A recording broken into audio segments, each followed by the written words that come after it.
morning, Connie. Good morning, Mike. How are you? Good. This is Thursday, September 14th, 2017. My name is Mark DePew. I'm the Director of Oral History with the Abraham Lincoln Presidential Library, and I've got my third session with Connie Edwards today. Explanation here, we got a little bit different change of venue. We are now in Springfield at the Illinois Information Service studio. They've done lots of interviews with me in the past, always do an excellent job. The first couple interviews we had, Connie, we did those over in Champaign, and that was, that was over a month ago, a month and a half ago. Yeah. We had the first conversation was about your experiences growing up in Birmingham and about the activities in the civil rights movement, and you were a participant in many of those, so that was fascinating and an important story to record. The second session was primarily about your experiences during the Vietnam War, and we got you home. We did talk a little bit about the activities your first couple years after you got back to the United States. But I'm going to draw you back to Vietnam and ask some questions that I usually like to ask and get your response to those. So let's start with this. Did you have an R&R while you were in Vietnam? I had two. Two? Yes. I think it was about 6 months in. I went to Tokyo, Japan. And in my second one was pretty close to almost time to go home. I went to Hong Kong. How would you compare what you were seeing in Vietnam with what you're seeing in Japan?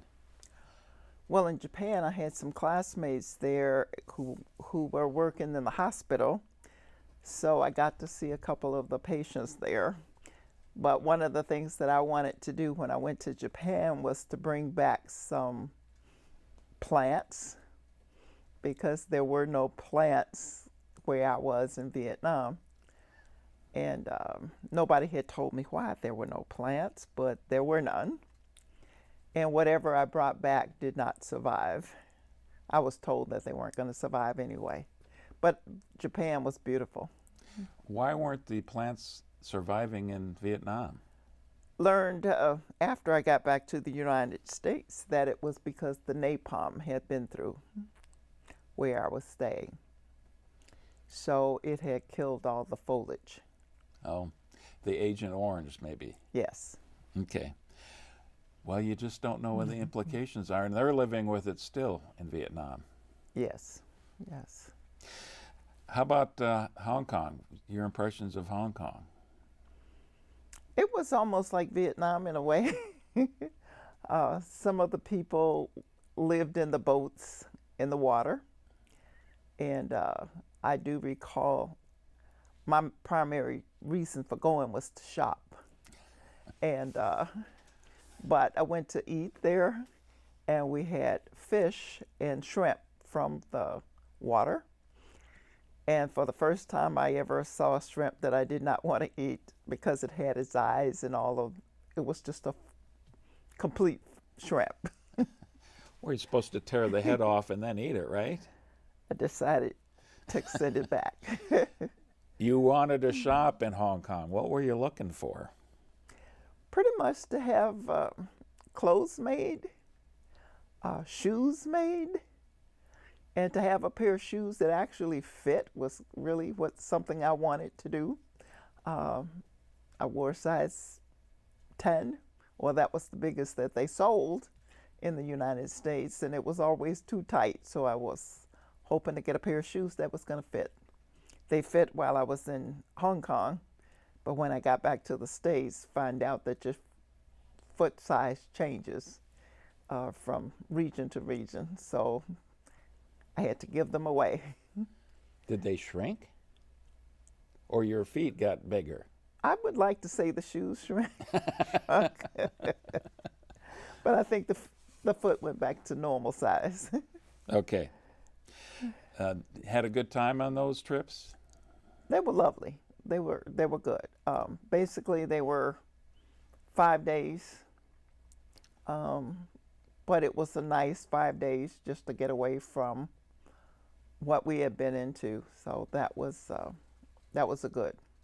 So I got to recognize what R&R really meant. You gave us a bunch of color slides to go through from your Vietnam experiences, and I went through all of those slides, and I didn't see any pictures of Connie in a uniform, but I did see the same outfit many times in civilian attire. Did you not have many sets of civilian clothes when you got there? No, they told us that we should only bring 3 dresses maybe. And I had taken one of my outfits and I cut it up and I made an outfit for a baby that ended up on my ward for 6 months.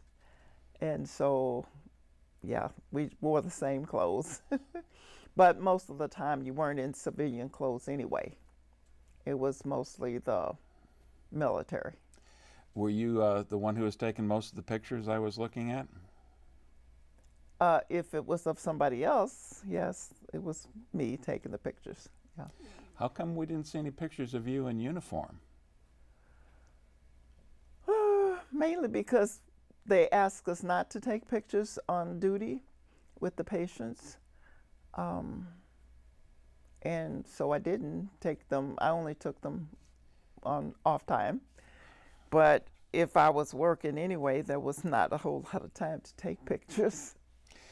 So. With the kind of schedule and the kind of demands you had on your job, I can certainly understand that. Mm. Well, you did have some opportunities to relax. You'd had a rare opportunity to take 2 R&Rs. I wouldn't think that's the typical experience, is it? It was the goal that they had. There were a few people who did not make it. I don't exactly recall when I went to Hong Kong, but I think that one was almost not to be because of the activity that was going on there. But I guess we may have had a replacement to come in and I was able to make the trip out. Can you tell me about any of the really strong friendships you established while you're in Vietnam?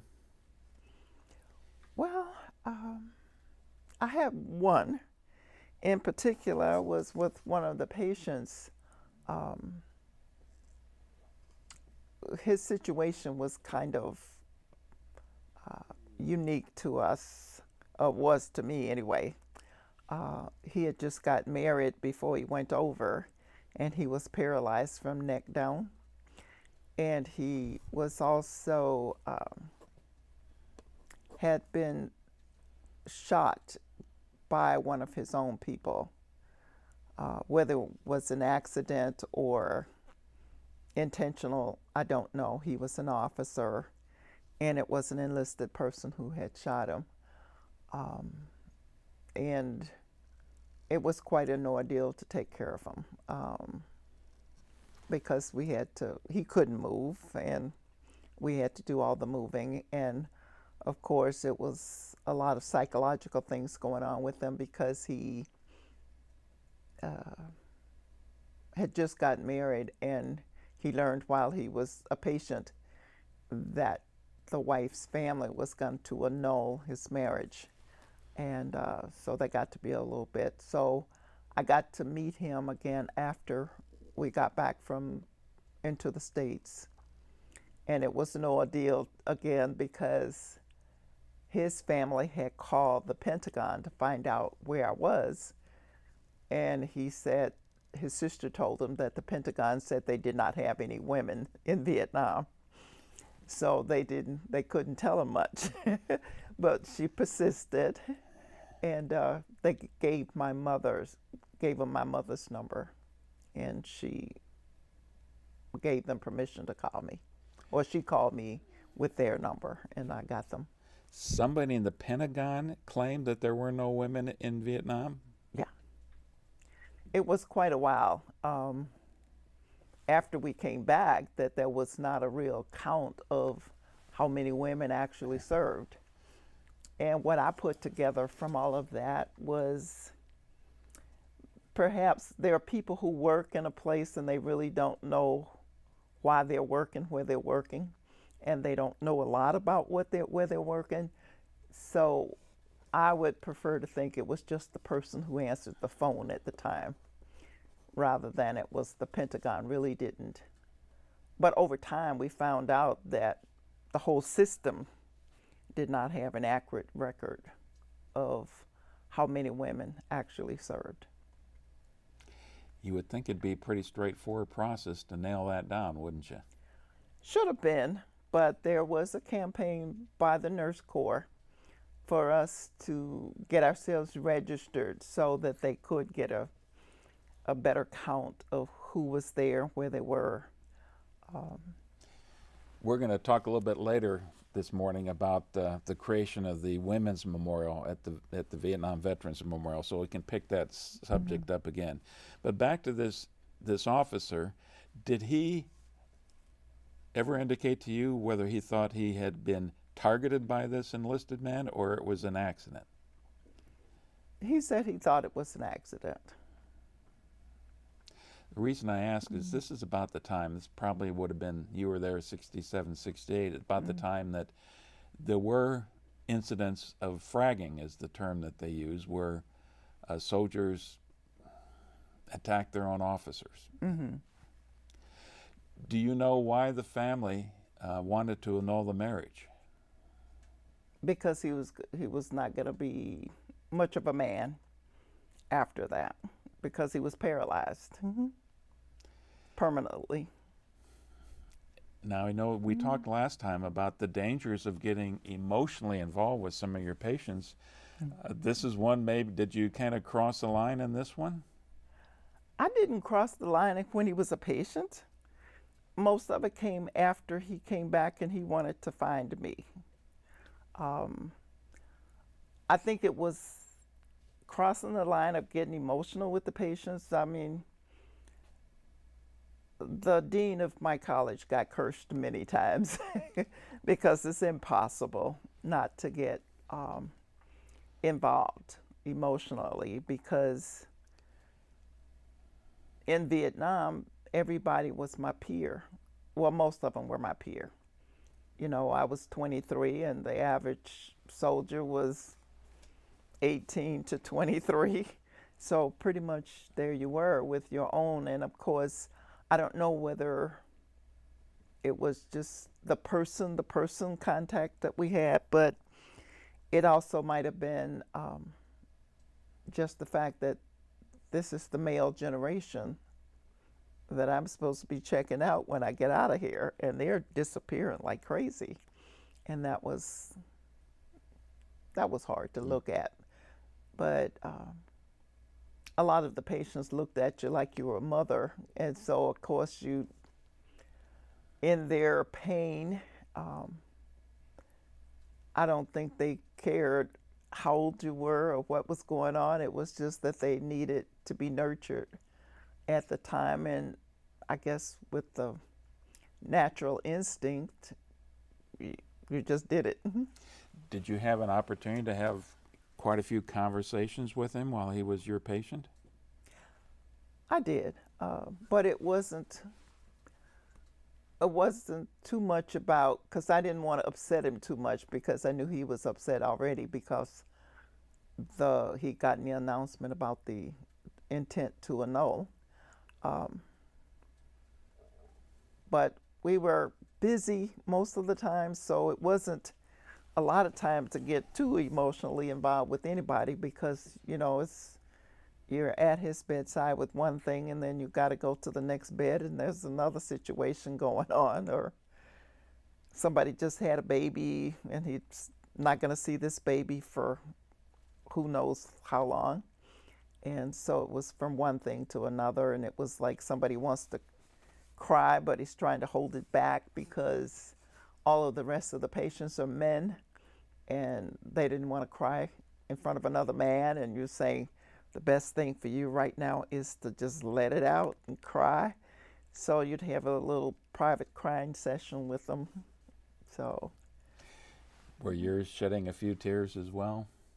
Usually.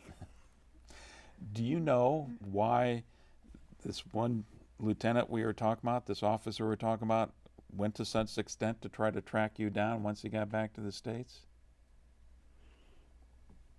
maybe there was conversation we'd started while we were there. And I think I was a little bit, I don't know. I was one of the people who spent time talking to them. Some of the other ones were a bit older than me. There wasn't that many nurses on our floor anyway. We only had 4 for the whole 24 hours. But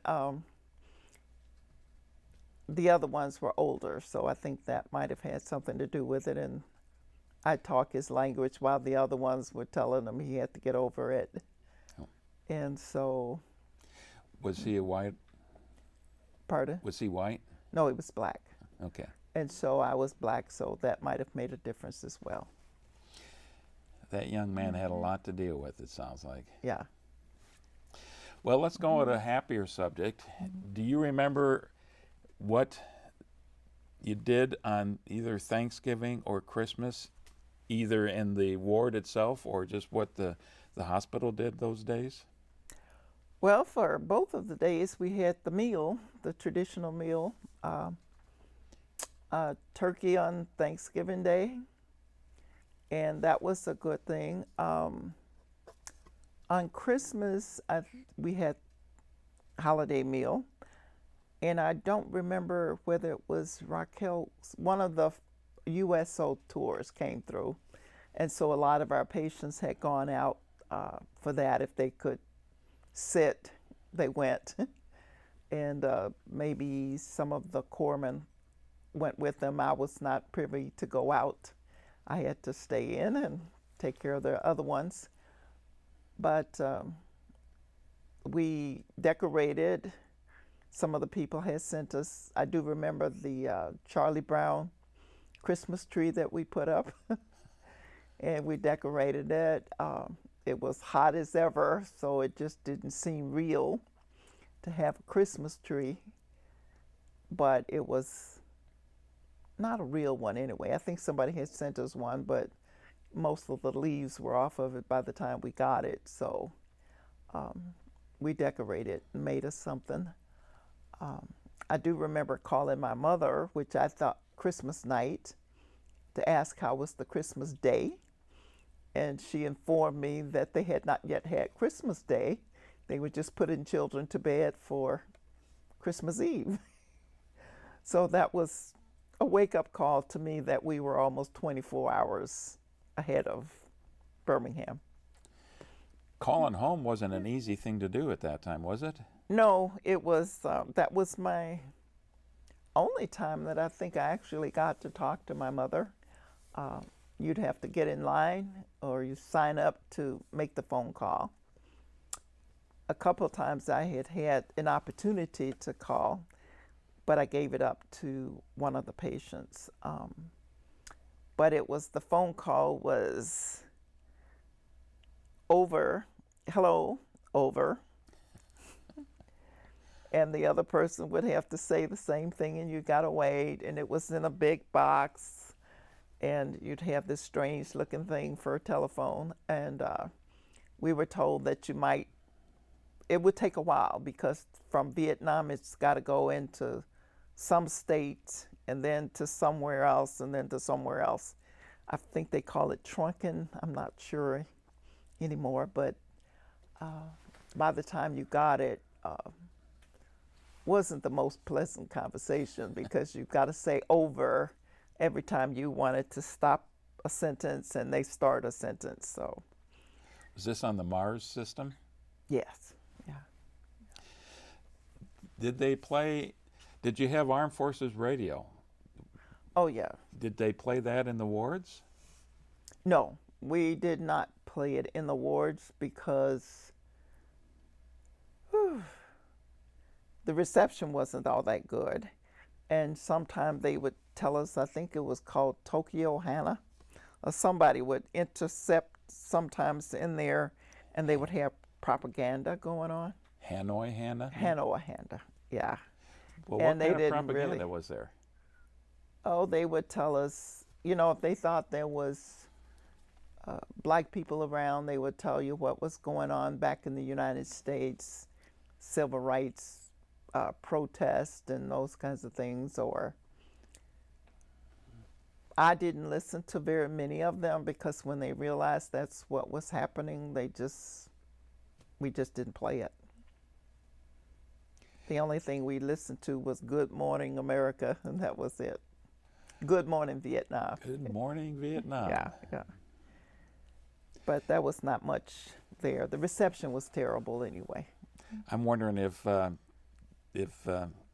they played Christmas music when you got to the season.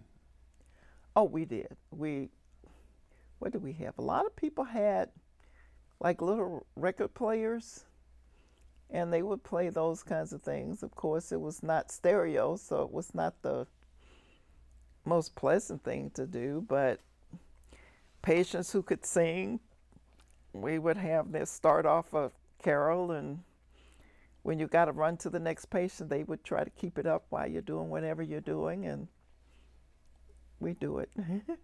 Of course, we had a chaplain, and we could go to chapel, but that was once a week. Mm-hmm. So. You mentioned that you didn't get to go to the Christmas USO show. Did you get a chance to go to any other USO shows? I got picked to go to the James Brown USO show. Can't tell you what day it was, but I know Bob Hope came on Christmas, so it wasn't James Brown, but it wasn't, James Brown was not Christmas Day, but James Brown was one of if you remember him, he could move, and he did a lot of perspiring, and he would lose a lot of salt, he'd lose a lot of fluid, and so a part of the thing was we had to give him saline intravenously to replace it so he can go on with this show, because apparently he was having more than one show a day.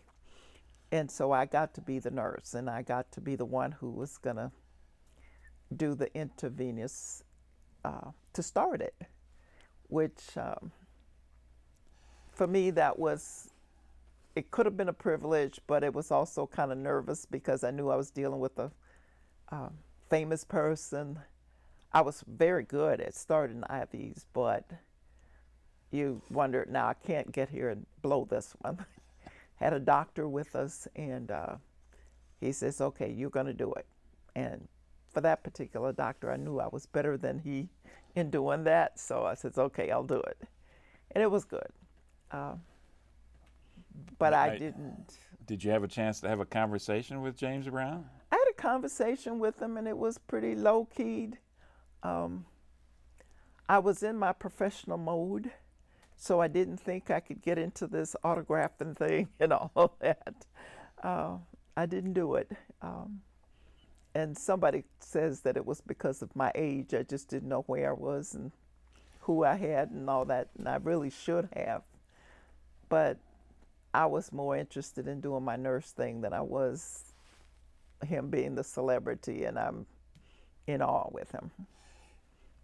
Were you not a fan of his music before that? I was a fan of the music, but I'd never been really wild over anybody's music. You go to the show and you clap, but for being there and catching wet, sweaty clothes that other people did, that never was me anyway. But after it was over, I really missed the chance. More people wanted to be able to at least just touch his fingertips, and I had the chance to do everything, and I didn't. In fact, I don't even think I had a picture. If there were pictures taken, but they were taken by his staff. That would be a picture worth getting, Connie. Yeah, yeah. Do you think he might have been surprised that here's this black nurse who's able to help him while he's in Vietnam? They talked about that while we were backstage. I think I might have been a little bit cocky, because somebody did ask me, bet you got picked because you were black. And I said, oh, yeah, no, I think they got me because I was good. And so that went on for a little bit. They did ask me, how was it? And I just told them, yeah. at that point in my life, I didn't know too much about how to relate to racial incidents. They just happened. And I just say, well, you know, most of the people that I work with, they're enlisted, and I just have to let them know I'm an officer, and you just have to respect it, whether you like it or not. And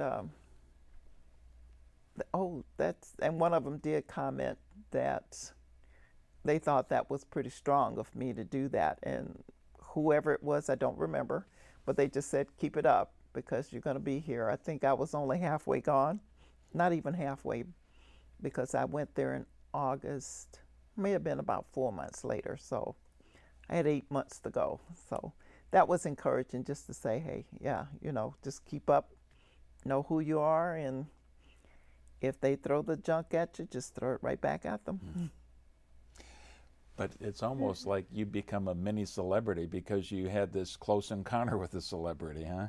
I did, yes, yes. And everybody wanted pictures, and I thought, but I didn't even have a camera. I think I got my first camera when somebody went to Japan and bought one for me, but I think it was probably after that. Remember, that was in the 60s. So we had used to look down into a camera, and the little brownie that's what I had, and my brownie had quit. Well, the pictures I was looking at were color slides, and the color slides from that era are gorgeous. The colors are so crisp, and I love to get those pictures. So we've incorporated a few of those for people to see. Did you remember ever seeing the Red Cross have a presence in Vietnam while you were there? Oh yeah. After a while, the Red Cross was on the top of the buildings where we worked, and that was to signify to the enemy that they were not to attack it under the Geneva Convention. But we were also told that they did not always respect that. But the time that I was stationed there, my hospital was never attacked. How would you describe the morale of the evac hospital where you worked, of the members of the unit? I think the morale where we were was pretty upbeat, more so because we knew that I think our objective was to get a soldier prepared to go back to duty or to get ready for being evacuated to Japan or to Hawaii or whatever. So we always looked at it like we're getting this package ready to send back home to his folk. And my patient, the male that I told you about that got annulled while he was there, I remember we put a big pink bow around his neck as he was going to be leaving. So evacuation day was a big thing to us, just to be able to get them ready. And I think we had a goal too, that once a patient came to us, nobody was going to die.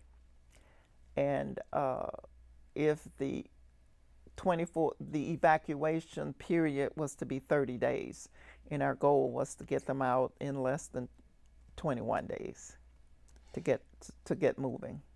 Did you have patients who were very reluctant to leave because they're heading back to their units?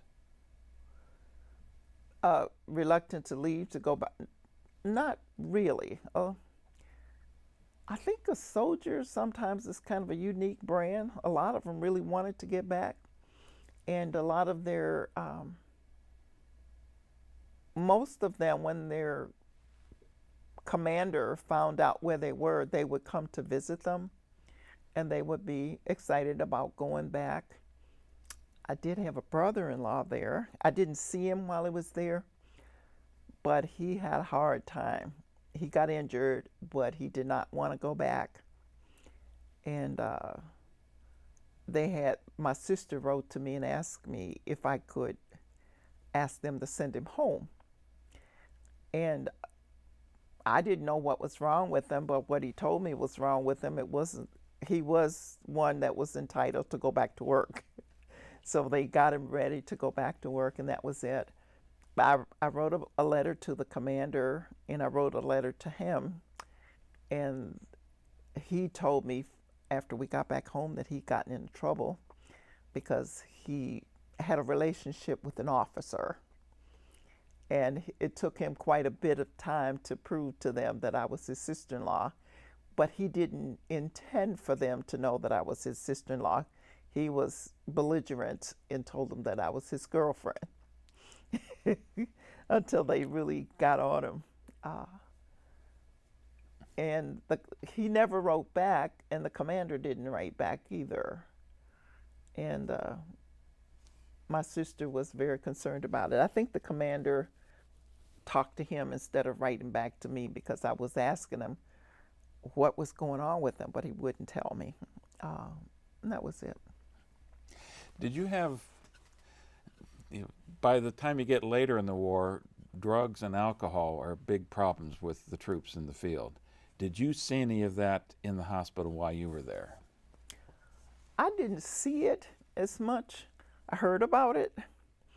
I had a couple of people. The thing was, if you're going to come to work with me tomorrow, you better not go downtown, because it was said that when they would go downtown, they would get involved in the drugs.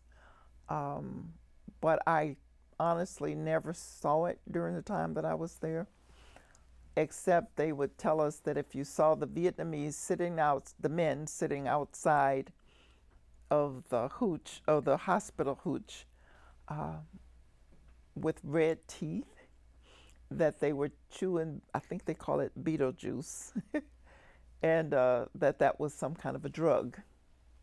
But they didn't bother us, and they didn't give it to me.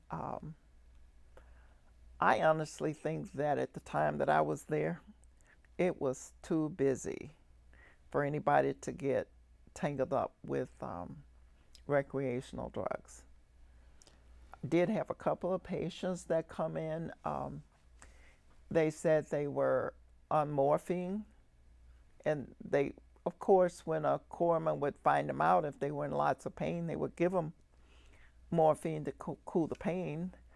And some of them, it was said that some of them may have taken some away from the medic, that's what they call them, and taken more than they were supposed to. But I never really had any real big problems with them then. As I recall from our previous interview, the first drink you ever had was in Hawaii, isn't it? Yep. Were there some hard drinking nurses and doctors in Vietnam?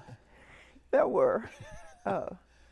And my first drink in Hawaii was a Mai Tai.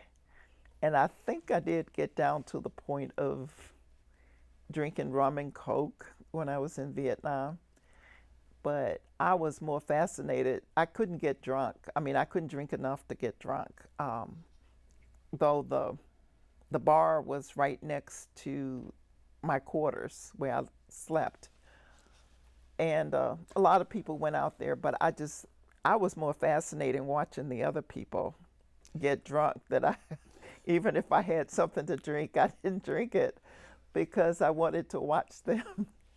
Is that why you say you couldn't get drunk? You didn't want to get drunk? I didn't want to get drunk. I mean, I'm not even at that age, I had a thing to prove to my mother in the first place, because she thought that anybody who was a nurse, she told me that before I went to school, people, in order to survive nursing, they were going to smoke so that they can deal with the blood, and they just may become alcoholics. And I thought, I'm 18 years old. I am not going to do either one of those. So I think it just about every time I thought about it, I had to prove to my mother that that was not going to happen to me.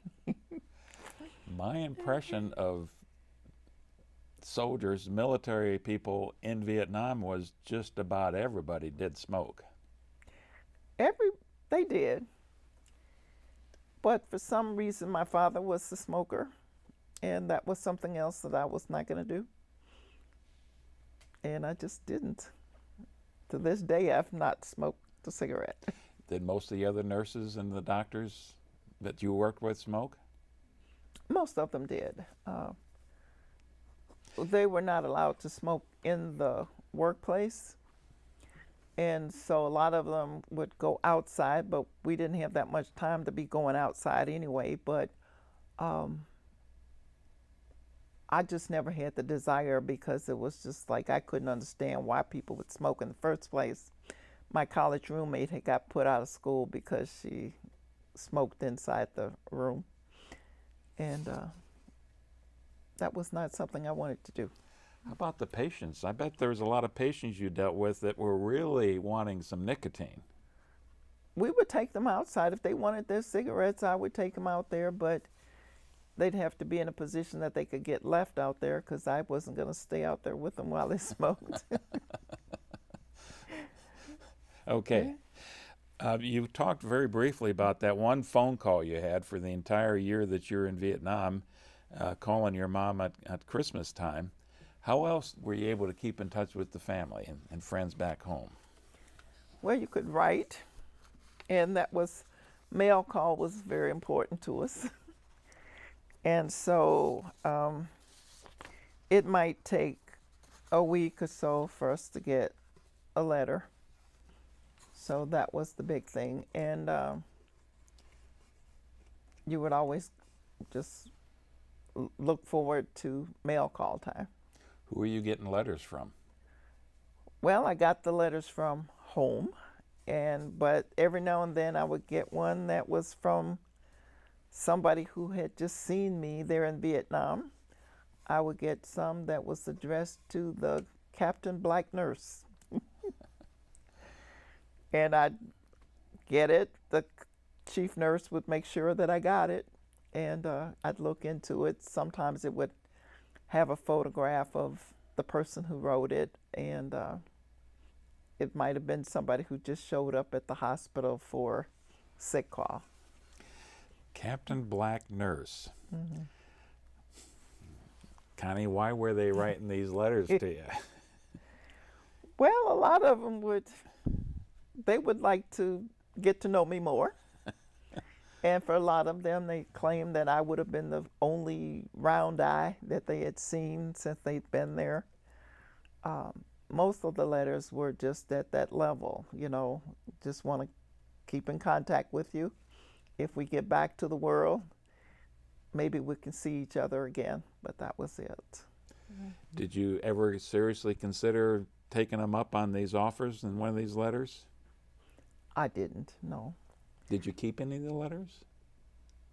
If I kept them, I don't know where they are. No, most of them weren't that much, except that I got one once that was more of a proposition, and it was not from a black man, it was from a white man. Somebody told them that if they wanted a lady of the night, they knew where they were.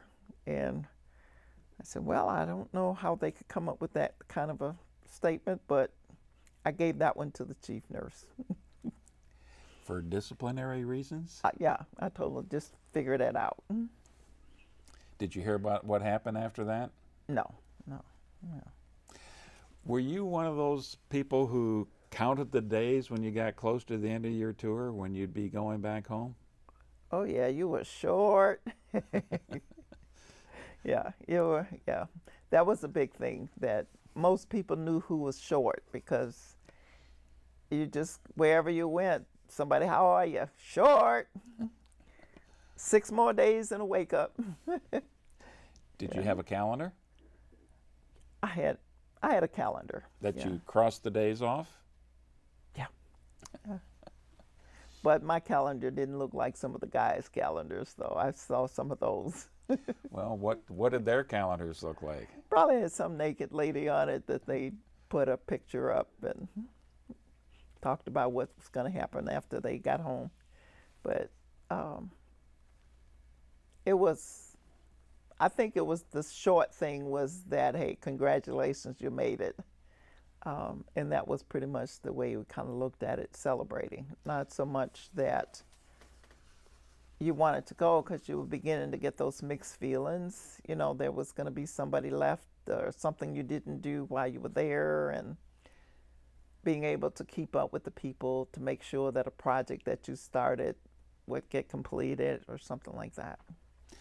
There's been a lot of criticism after the fact about the military's policy during Vietnam that they rotated individuals in and out all the time.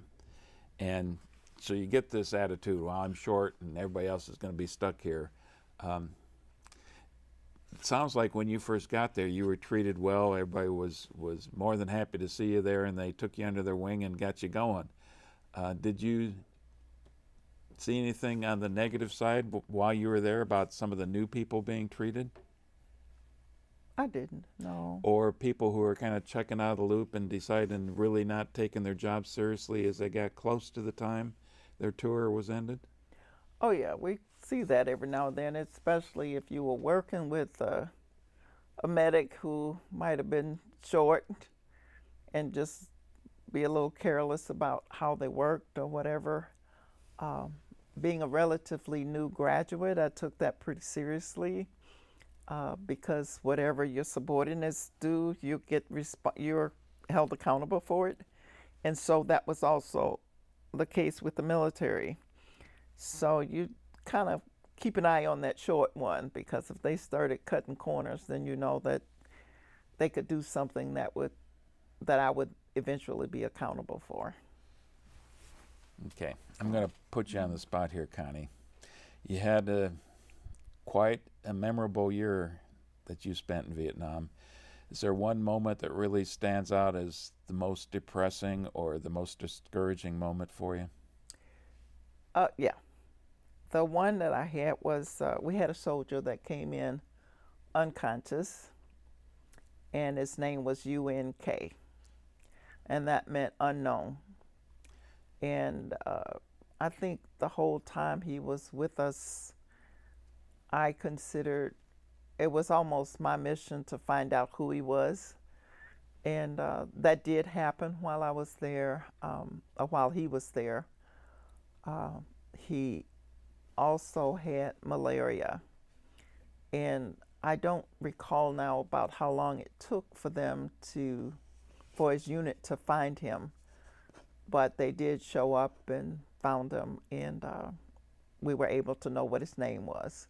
Yeah, we did talk about this in an earlier interview. So obviously that's a lasting memory that you'll always have with you, isn't it? Yes. Yeah.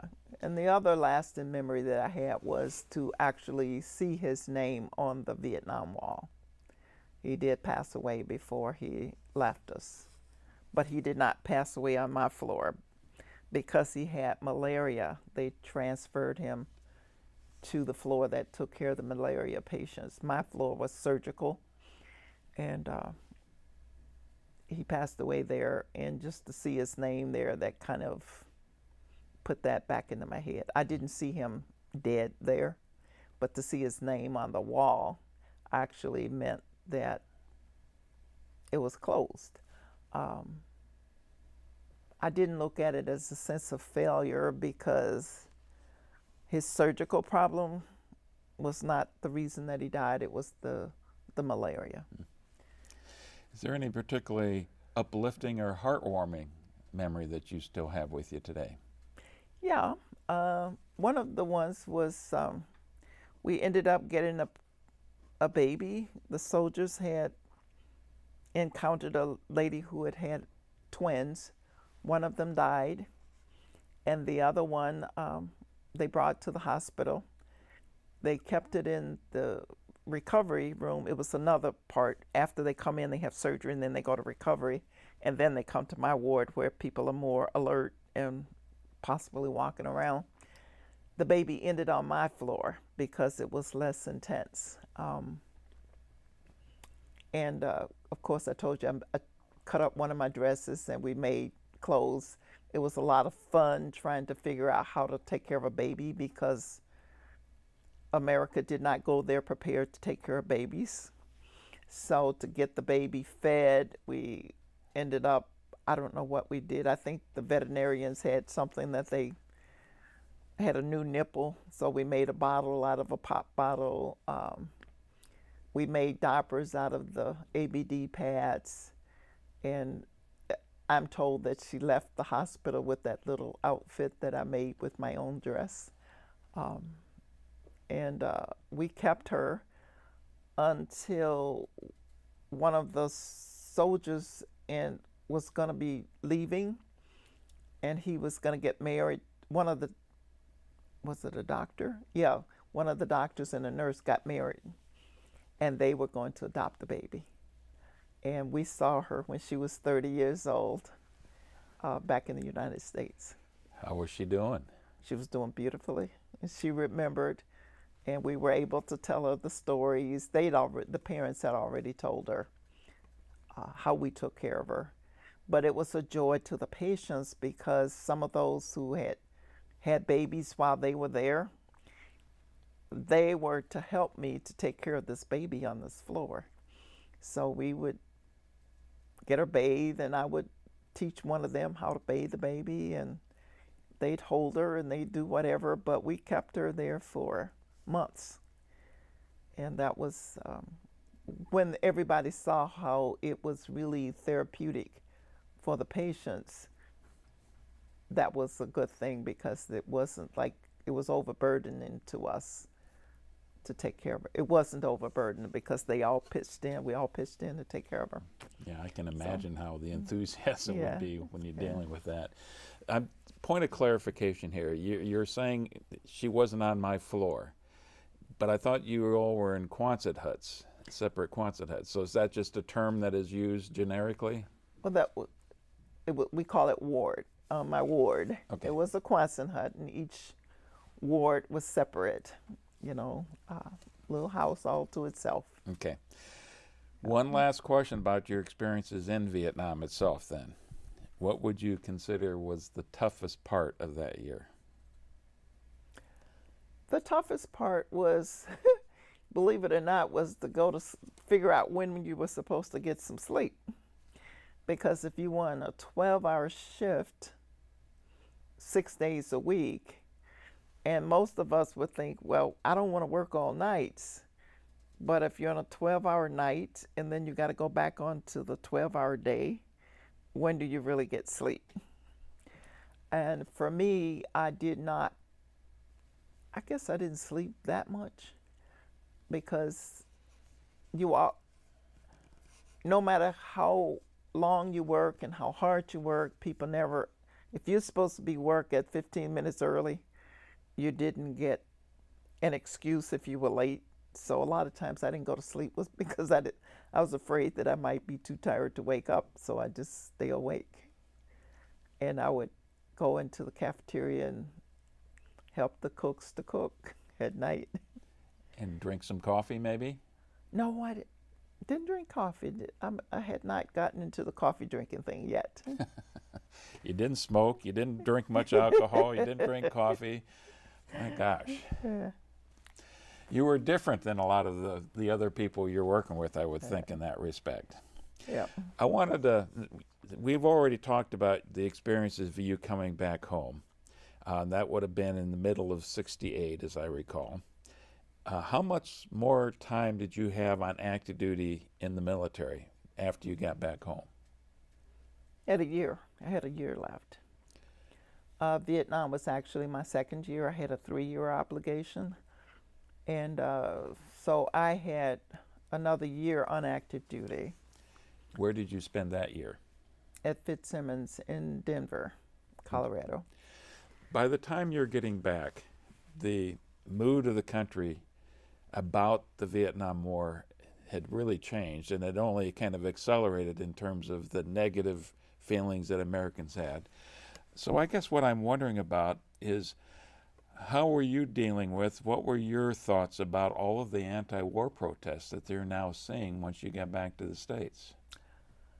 I was in Denver, and I think in Denver they kind of were not, in '68 it didn't seem to be as bad as it had been before. I mean, afterward. When I came to Chicago, it was absolutely awful. But when I was in Denver, it wasn't really that bad because most of the people who I associated with in Denver were they were military as well. And I think that gave me a good chance to reacclimate because I was around other soldiers, most of the people either had been to Vietnam or they were going. And I started off in graduate school just before I got out of the military. And that would have been my first encounter with it. But even there, some of the students were going into the reserves. So it wasn't like I really didn't see that much anti then. It was only when I got back into Chicago. So I think I heard that there was the riots of '68 in Illinois and things like that, that things kind of got bad after that. When did you get to Chicago? In 1970. And that's after you're September. out of service then? Yes. But I was still in the reserves. I stayed in the reserves because I was told that you're out for about a year and they're going to send you back to Vietnam. Why Chicago? I got recruited to Chicago. From a hospital? No. I was recruited first by Northern Illinois University in DeKalb, and then the University of Illinois. But I also settled on Chicago because most of my mother's brothers and sisters lived in the Chicago area, and my father had a sister in Chicago. And my parents had been bugging me about being around relatives. What were you doing? Were you working at a hospital for the universities or what? Oh no, I taught nursing. Oh. Yeah. Did you enjoy that? I did. Yeah. In fact, I was considered something special to them because they had the background and they thought more of my military background than I did. So I really, they knew what they were going to be getting. And for me, I was still under that nurse eat their own, been put down. You're just a nobody. You got to have a master's degree in order to be anybody. And then you get out and you find out that most people really don't have it. And then at the University of Illinois was, they really respected my background. Yeah, I would think coming from the experiences you had as a nurse in Vietnam, probably doing a lot more things than nurses were ever expected to do stateside. Yeah. Was that part of the experience, or did you have to kind of ratchet it back a little bit in terms of I had to ratchet it back a whole lot. A lot of it was at the University of Illinois. They kind of was it was more like questioning, and I think a lot of them wanted to learn more about what you were doing. But then I had also joined the reserves, and I was the youngest person in that reserve unit, nurse-wise. And the other ones were just irritated as ever with me because I wanted to just go and change the world, and I was going to take care of everybody, and they were reading the retirement news and seeing who's going to retire, who just got promoted to colonel, and I'm thinking, I've got all of 3 years of experience, and these women are talking about retiring. And I want to go and take care of some patients, and they want to just lean back. And that was frustrating. I went to we worked at the VA hospital. First, I started out at the West Side. The nurses there, if I saw something going on with a patient, I was ready to take care of it. They were telling me, you can't do anything until you get a doctor's order. And that's when it really got frustrating to me because I'm thinking, you see what's going on wrong. You don't let it get out of hand before you do something, and you certainly don't need a doctor to tell you what to do. You know what to do. And I would do that, and then I would find myself into trouble. And I mean, you're in trouble because you sent a patient to get some x-ray, or you drew his blood and you sent it to the lab and you didn't have a doctor's order to do that. And I'm thinking, well, good Lord, where's the doctor? Well, they're coming in on Monday or they're coming in on Tuesday. And I said, well, when they get here, they'll have the report. And but that didn't go over too well. And they would say, some of the nurses would say, well, we can't do certain care for patients because somebody called in sick. And I'm thinking, you've got to be kidding. How could you be here all day and not take care of all the patient's needs? And I would go there, and before they know it, the corpsman that I had and we would have taken care of the whole thing. And they're looking at us, well, you can't do that. The union says that you're not supposed. I said, look, the floor was dirty, and this man's got there's the mop over there, so we just cleaned it up. And then we were getting into this union thing, and the nurse, I mean, it was really just, it was almost crazy. I would show up on Friday and pick out the patients for my corpsmen that were coming in with me, and oh, here comes that captain. And I'm thinking, okay. But we would do it, and it got to be kind of funny at once, but it was more frustrating than anything else because I couldn't see a patient being in need and you're not take care of him until the doctor tell you to. And I'm thinking, you guys have got to be kidding. Our IV is, the intravenous fluid is it's obvious that the thing is messed up. It needs to be taken out. I take it out, and the next thing you know, you're not supposed to do that. I'm thinking, what do you do? Leave it in there till his arm burst or what? And after that, I just had to sit down and talk to him. You guys, either you all, when we come on Saturday and Sunday, if somebody want to call in sick, just let them call in sick. We're going to take care of the patients because, again, here you are, you've got people who you were injured in Vietnam, and now they're patients in the VA, and they got them sitting off in a corner somewhere just existing. And we thought, no, we got to pump some life into this one. And that wasn't going on too well with the staff there. And finally, I just had to say, wait a minute. The only reason you have a job is because of this person here. And we're just going to deal with it. And after a while, they started tolerating me. Some say they like you now, but I think they were tolerating us. In other words, Connie, you stood your ground and you won your battle. Yes.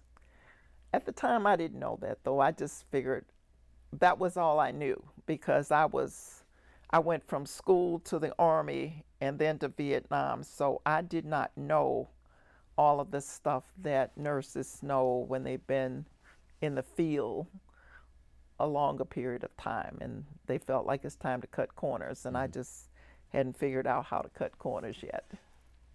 So it sounds like in your civilian job, you're teaching people how to be nurses, and your reserve job, you're going right back into the hospital again and have more experiences to take back to the classroom even.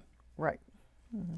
Tell me about the different environment, you've mentioned a couple of times, hinted at it, that you encountered in Chicago as far as feelings about the Vietnam War. My feelings or someone else's? No, you said when you got to Chicago, the negative feelings about the Vietnam War are much more intense. Oh, yeah. I was in the reserves, and we always had to wear a uniform to work and back home. And of course, a couple times I would need to stop off at the grocery store or something. You've been up at dark 5:30 in the morning to get to work, and so in the afternoon you might want to stop. And people would say things like, I recall somebody saying, well, you know, the war wouldn't have gone on if you women hadn't gone there. I thought, what? And I was actually called the baby killer at one point, and I said, a baby killer? What? I didn't kill any babies. The only baby I saw in Vietnam was one that we took care of. But that was beginning of that. And then, of course, I think they had some moratorium on Vietnam and all of the wars. And one of the patients that I'd had, I heard on the news one day that the VA was denying him care. And when I heard about that, I could recognize who that patient was. I thought that was who it was. I don't think they gave his name, but I knew then. I said, there's one faceless person that I know. And that was it. Yeah.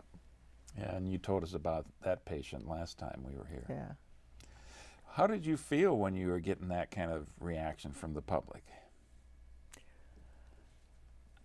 At first, I was a little angry. You know, I guess as a younger person, you get kind of, who do you blame? I was blaming the reserve unit because they made us wear this uniform. If I could have put that thing off before I went home, I wouldn't have encountered those people. But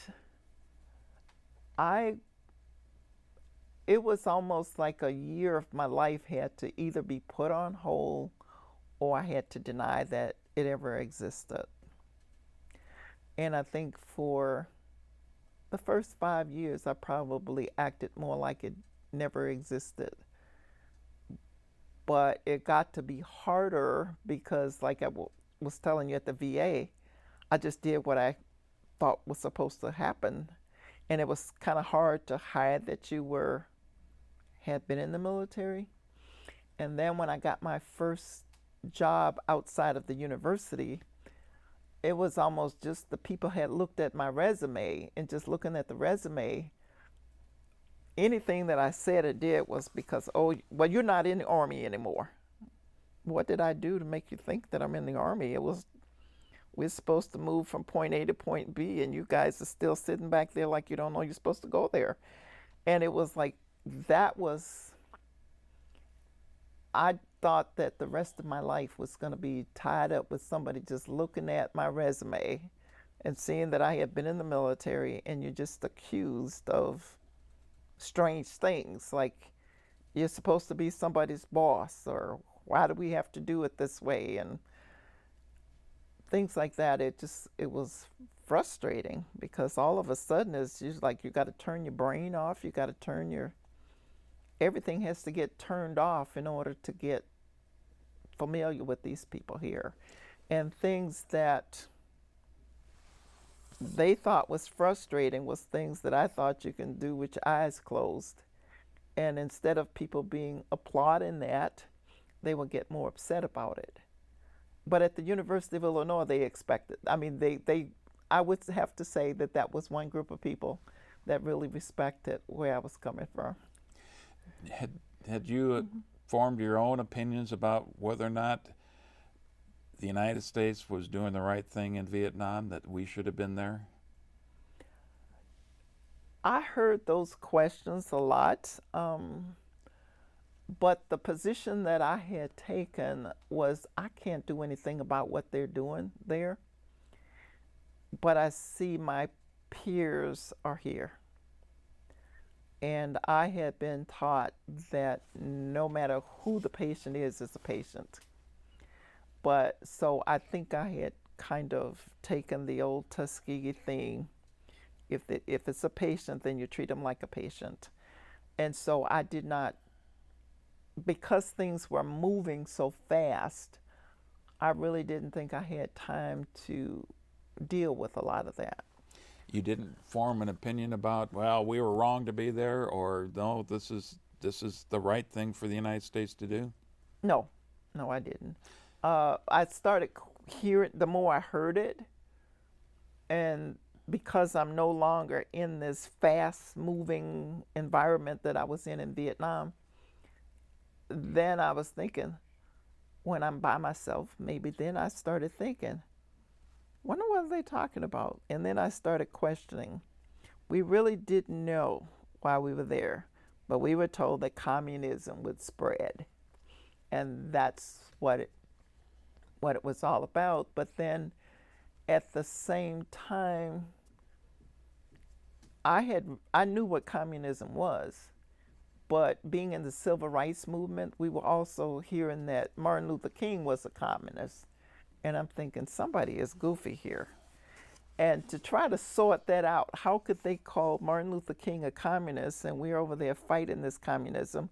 I saw nothing going on in Vietnam that even sounded like Russia, nor did I see Martin Luther King doing anything that sounded like the communists that we had read about. So I think it was more of trying to figure out who's right and who's wrong here. But personally, I think I had kind of grown up thinking you look at both sides and then you draw an opinion. I guess I was never one of those that just fall into the crowd. Where are you at on that question today? I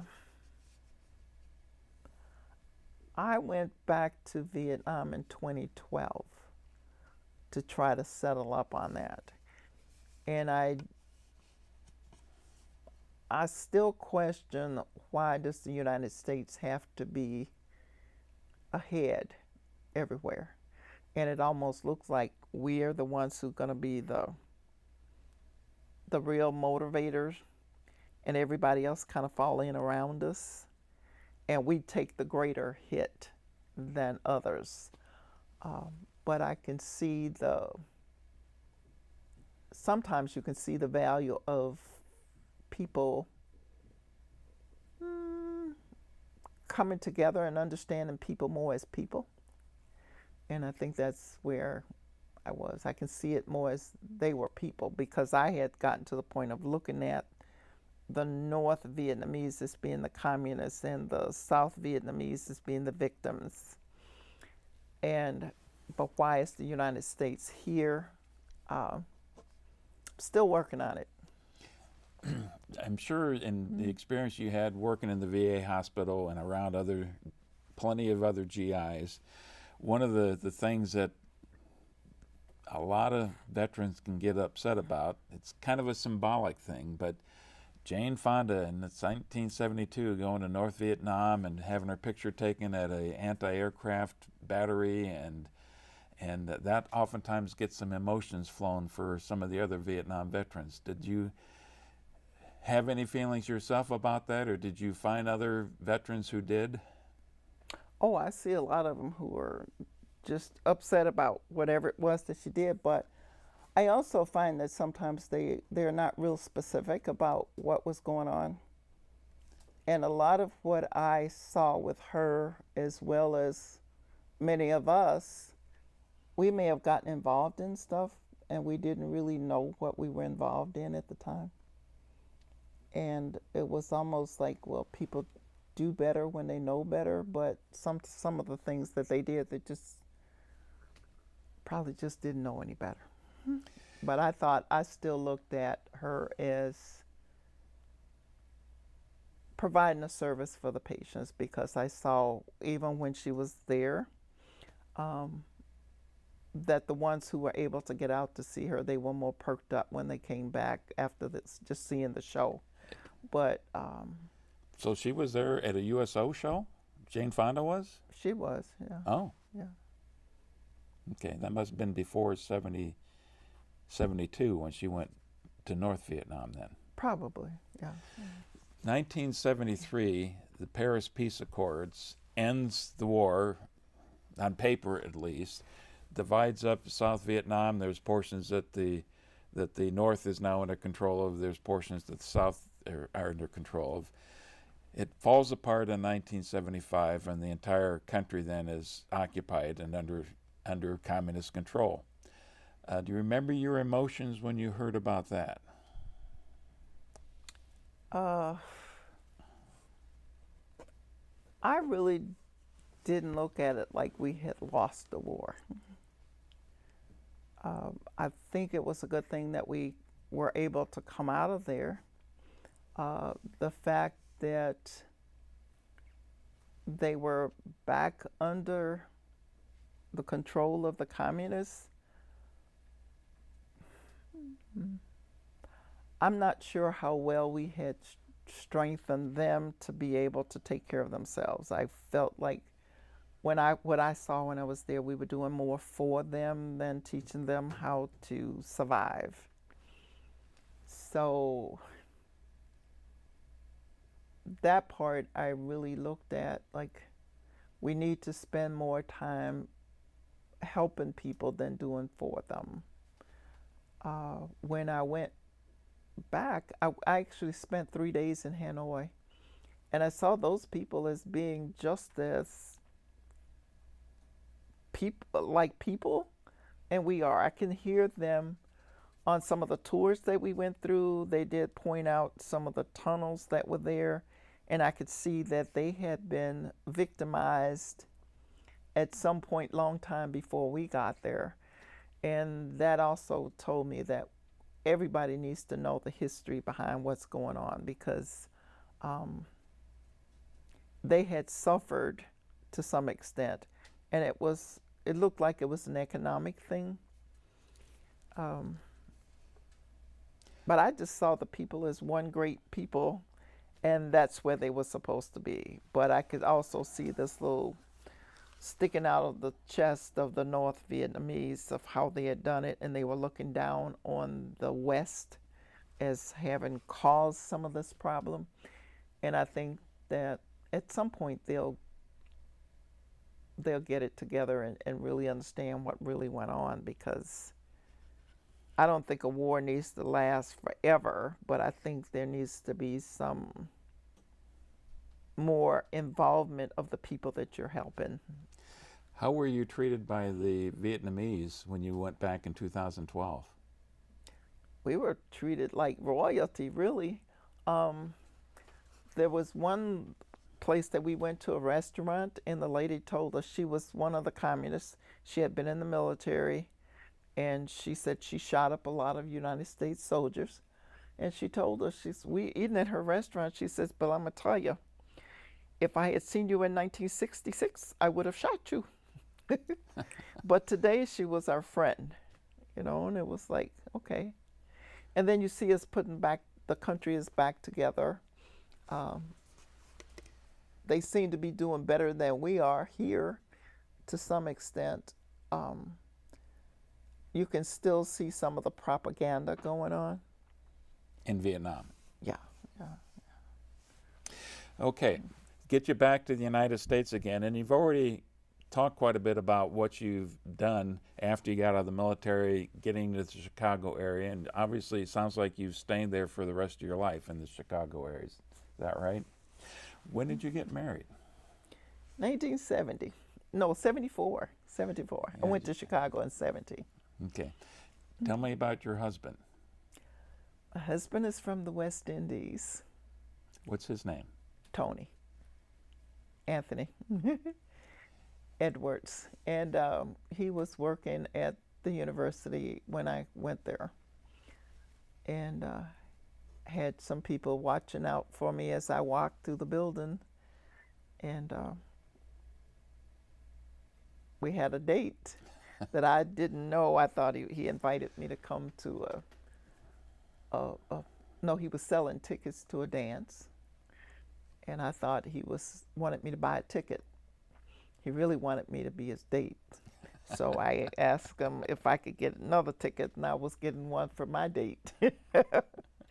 But luckily the date couldn't go, so I took 2 girls with me. Yeah. And the rest is history, huh? The rest is history. He'd never been in the military, so I think he still doesn't understand some of what went on with that. That was my next question. Did you talk to him much about your experiences in Vietnam? I did. I tried, but I think that I don't know if I should say it on film, but I don't think that he was ready because he'd never been in the military himself, that he really wasn't able to give me the credit for having been in a real military. He had been in the Army. I think they had I would call it the Boy Scouts where he came from or something. And he was saying he was in the Army, but he wasn't in the Army. Never really was in this country's Army. With the Vietnam War, I think at some point when we had the parade back in Chicago, he got to talking with some people from Australia, and he had the nerves to come back and tell me that he talked to these guys and he learned all this thing that they went through in Vietnam, and I said, yeah, those were the people that I was supposed to be hosting while you were over there talking to them. But I never got to go and do what I was supposed to do because he was talking to them. And he told me that I needed to really sit down someday and talk to the Vietnam veterans and hear what they've been through. And I said, oh, you got to be kidding. I have been trying to tell you that I am one of those things. And I've been trying to tell you this stuff. But I think he backed it out. And that's something, I think I was a little bit more tolerant with him because I found that common with a lot of people. They say Vietnam veterans don't talk. But I think the biggest thing that I found was they don't listen. Other people don't listen. Right. The veteran is trying to tell you something, but you've got your opinion about what it was. Either you don't want them to get too upset about that experience, or it was too phenomenal for it to be real. So when you start not validating something that somebody is telling you, they're going to shut up. Well, you mentioned earlier in our conversation today, even people in the Pentagon failed to understand and know that there were women serving in Vietnam. Oh, yeah. Yeah. And as I was in uniform, my youngest daughter was in preschool, and one of the parents of one of the children said, when I showed up there in my uniform and demonstrating to the kids, the military nurse, he says, oh, that lady must be lying. There were no women in Vietnam. And he was there also at the same time that I was there. How can you not know that Well, we had a conversation because the teacher, I went back and I told the principal of preschool what my daughter had come home crying about, and she said, I said, well, just may I meet this father? And when I met him, I took him in, I went in with my jungle boots on, and I had some papers, and I said, let's talk. And what we found out was that because the war was so bad, I was pretty much stuck at that hospital, and he might have been stuck out in the bamboo bushes and in the rice fields, and unless he became a patient, he would not have seen me. So a lot of them had been in Vietnam for a whole year, and they never saw another American female. And so, but I knew they were there, but they didn't know we were there because they had no encounter with us. It illustrates how small and insular the world can be for somebody who's assigned as a squad member of an infantry platoon someplace in the boonies someplace. That is their entire world, isn't it? Yeah, yeah. And if they were fortunate enough to, sometimes they only came out if they were going to go to the hospital or if they got a chance to go on an R&R. And they may have come into Saigon or Long Binh where the flights were leaving out, and if they just may have seen a female at that point. But most of your encounters, you were just seeing men, period. 1982, November 13th, 1982, they dedicated the Vietnam War Memorial in Washington, D.C. I assume you weren't there that day. I didn't go that day. But I'm sure you heard about it. What was your feelings now that there was this memorial on in D.C.? I think for the first time, it was in the Chicago Sun-Times newspaper, and they had the spread out there, and I think that was about the deepest cry that I gave when I saw it in the newspaper. And it was like, this is for real. Somebody recognized that somebody is going to pay tribute to the folk that died. And having been there myself, I didn't know that it was 52,000 plus. But I don't know if I could have handled it being there, but I was in the reserves too. And the reserve people, for some strange reason, wanted to just kind of pass it on as if it's not something that happened. And there was something wrong with us who had been in Vietnam. You all guys need to just go ahead and get over it and get on with your life.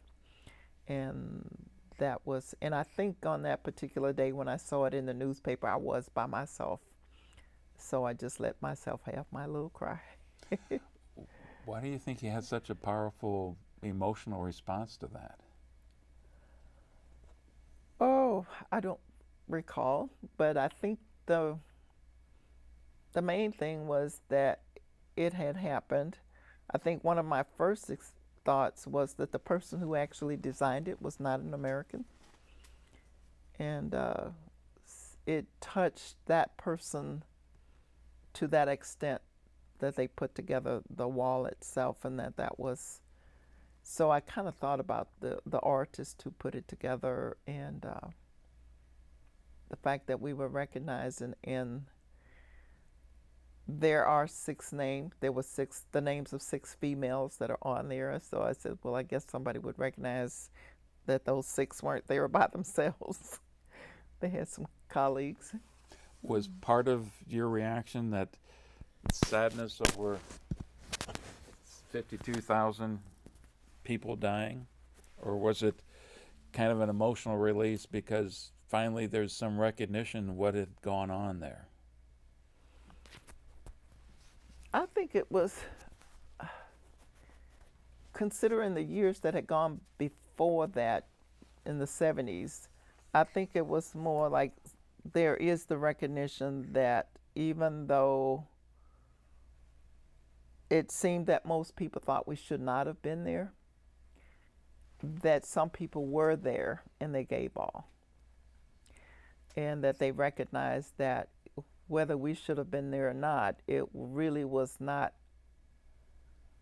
the soldiers' fault that they were there, and some of them actually gave their lives. So we should appreciate the fact that they were courageous enough to do what they did, because some of them who were on that wall might have thought they shouldn't have been there either, and they protested, but they still gave their life for it. And I think that was what we were beginning to what I was beginning to realize, that the person was obedient enough to give their life, even though they may not have consented to it, but they were obedient. And I was getting a greater picture of the obedience.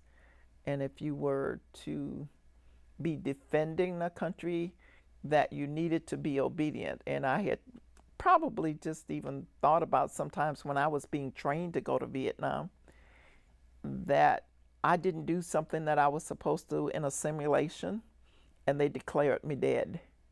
And I was thinking, if I had just been obedient to do what they told me to do, I'd still be alive. And that was it. You know, it was like when they say hit the dirt, you got to hit it. It's not time to be arguing about what's going on. You just do what you got to do. And then after you get up and you start asking questions, you will figure out that saved my life because I did what I was supposed to do. Seeing that article and the pictures in the newspaper that day and having that response, was that an important part of your own healing process? Yes, I think it was important then. When I really started to think about it, I didn't know that I needed healing. And when after that, I got called in to meet with a group of veterans because they wanted to have a parade. They wanted Chicago to recognize, they wanted the United States to recognize them. This is 1986, Yeah. I think. Well, it was really in 1985 when they called us. And I had been called already by the newspaper. And I was still struggling with that because when I talked to the people on the phone, it was almost like they wanted me to have gone through all this dramatic stuff. And I'd been through a lot of sexual harassment, and a lot of bad things had happened in Vietnam, and I couldn't think of it. And I said, well, I guess I don't have a story to tell. And that was a part of what was going on. I really didn't think I had a story to tell because it seemed that people wanted to hear all the bad things that had gone on. Nobody wanted to hear the good things. And I had been through, I was at a university, so it was publish or perish. And I wanted to write an article about the experiences of nurses in Vietnam, and I was told by a major journal that they didn't think nurses would want to read about that. And of course, I'd been through the reserves, and they didn't want to hear about it either. And most places that you've been, it was all of this, nobody is interested in that kind of thing. And when the parade came up, I don't know what was going on. I think they had been meeting before they asked me to come to the meeting, and I was in there not too long before they started nominating me to be chair. And I'm thinking, I decline. Everybody that they were nominating were declining. What was the purpose of the parade? What kind of a parade was this? Well, one of the guys that I still work with told me that they were asking for a picnic, anything just to recognize that they had served for the company. Was this supposed to be about the focus on the Vietnam War veterans? Yeah. Okay. And so when we got together with this thing, they wanted to have a parade. New York, they had a parade in New York. And the word had come down that Chicago should have one. And we were going to just move this thing around the country. Of course, I was in the reserves, and when you're in the reserves, it's almost like you have nothing to say about anything except all of what you're in the reserves for. So going back and trying to have parades and to get recognition or to do anything, that was just not a part of it. I got nominated after I kept declining. Then everybody who declined, they put them on as co-chair. So Tom Stack was the chair and I was the co-chair. But a part of the fights that they were having at the point was that the Red Cross women wanted to be recognized as well, and flight attendants wanted to be recognized. And they wanted me to come in. I think some people wanted me to come in to bring some sense to the female part of it. And because there were even some veterans who nobody thought that people who worked in a hospital had anything to do with the war. In fact, I was hearing that at the reserve unit, that we were not combat soldiers or combat because we were in combat support. I knew that all the time. That's the way it is. You're combat support. But that didn't mean that you were not in a combat area. So I was even out of uniform when I wore jungle boots with my uniform. But they said I was out of uniform. Only people who served in combat should be wearing these jungle boots. And I thought, I wore these things for 9 months while I was there. And now I get back here and I can't wear them because I wasn't in combat. And I'm thinking, that was a guerrilla war. Everything was combat. And I didn't shoot or anything like that, but I was in the combat zone. But it was in the 90s, I think, before people accepted that we were in combat. Describe the parade then for me. Okay. Tell me more about the parade. Well, the parade, most of what I know about, anyway, the parade, I thought you'd just say, okay, we're going to have a parade, and you get out there and get a couple bands and you do it. But a part of what we had to do, we had to raise money to do the parade. We had gotten the permission from Chicago to do it. There were people there who were supporting us. The military didn't want any parts of it. And it was pretty much the veterans. So it turned out, when I started going to meetings, it was almost, oh my God, we got to raise money. They wanted the moving wall. Somebody had built the moving wall, and it was going to be, we had to pay $30,000 for insurance on this wall as it traveled around the country. We had to pay money to get the streets of Chicago cleaned up after the parade would be over. It was, all of this crazy stuff was going to happen, so we needed psychological teams available and whatever, and the police from all around and everything. So we ended up pulling all these people together from different surrounding communities. And then finally, we just told them, wait a minute, you're dealing with veterans. They will police themselves. We don't need police. So we got them all to understand that if you had police there, they were there to protect those other crazy people from attacking us. And there would be no uniforms. So the police who were in the parade did not wear uniforms. I remember I was in grad school at the time, and there was somebody in the Air Force, and I remember almost to the day he was in uniform when he came to class. But he says, I don't understand why you guys are having this parade. You just ought to, just get over it. Get on with your life. And I thought, I missed class that day because he and I had quite a conversation. And it wasn't a very pleasant conversation. And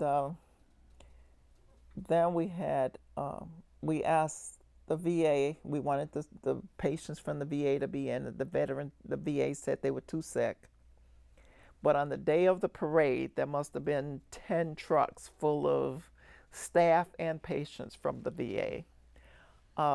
There was crazy stuff about, you've got the governor and the mayor here, and this is what the protocol ought to be. But all of a sudden, all of these military people who did not want to cooperate a year before, in the weeks before the parade, everybody had something to say about what the protocol ought to be. The governor should be here, the mayor should be here, and I'm thinking, okay. But it was really fun. And then you had a group of people who were going to protest the war. So all the time we're planning for this war, you're thinking, okay, now I got the vision of why I need to be here. But it's almost like they're fighting the victim. All of a sudden, everybody's fighting the victim. And on the day that all these people were supposed to be protesting the war, because we built up for all of this, all of those people who were going to protest, when they saw their units coming down the road, they jumped in with them. And it was like, do you think anybody's going to come to this parade? All of a sudden on the morning of, it was like you could not move. The parade actually moved off probably about an hour or two before it was supposed to, because so many people had come. And we were supposed to start from Navy Pier, but they had to move out of there. It had gotten too crowded. I almost missed it because my husband didn't think I should. My kids were too young. Well, we had left the kids back home, back with the babysitters. I wanted to go get them and come back to the hotel because I was supposed to be up in front of the parade with Westmoreland. I ended up somewhere in the bleachers because this is it. I just could not make it because it was so crowded down in Chicago that morning. It was like this thing, I thought I was going to have to mortgage my house in order for us to put this parade on, that I started off thinking it was just like when the Bears won the game. They win it on Sunday, and by Wednesday they got a parade. But here we are, a whole year ahead of time. And then it just turned out that there was just thousands of people there, and there were more marchers than we could expect. I didn't know that the parade was as big as it was until we started getting videos and news clippings back from people. We saw trainloads of people coming from all over the place. On the couple mornings before, Wally Phillips was interviewing people from Australia who had mortgaged their homes in order to come here to Chicago for this parade. We couldn't get hotels to reduce their rates for the veterans, but then on the day of the parade, people were complaining about why is it that these soldiers had to sleep on the floor at some armory somewhere? We could have put them up in our homes. And we were thinking, we weren't hearing this kind of stuff when we started, getting it on. But what we felt was, we heard a lot that day, too little, too late. But what I felt was that it was just on time, because all of the noise that I had heard before that was now turning into, it was not just the Vietnam veterans who was being healed, it was the average American that was being healed. The average American was beginning to understand, however they felt about the Vietnam War, it wasn't something that they should be blaming the veterans for. That's right. Some lady was taller than me. She came up and she hugged me. And she says, "Too little, too late." And I says, "It's on time." And she said, "Yeah, you're right, it's on time." She was big, tall lady up there somewhere. And she was hugging me. And she said, "If I had encountered you in 1968, 69, I probably would have shot you." And I said, "Hurry up and tell me why." And she said she thought she had heard that her husband came back in such strange shape. They ended up getting divorced, and she had heard it was because of these women who were in Vietnam that had taken her husband's heart away from her. But now she sees what the women and the nurses had done for her husband, and it wasn't us who had taken him away. It was us who was trying to put him back together. But she was saying, today I see what's going on. This whole experience must have been quite exhilarating for you after the fact. Yeah. Exhausting maybe during it. Mm. Yeah.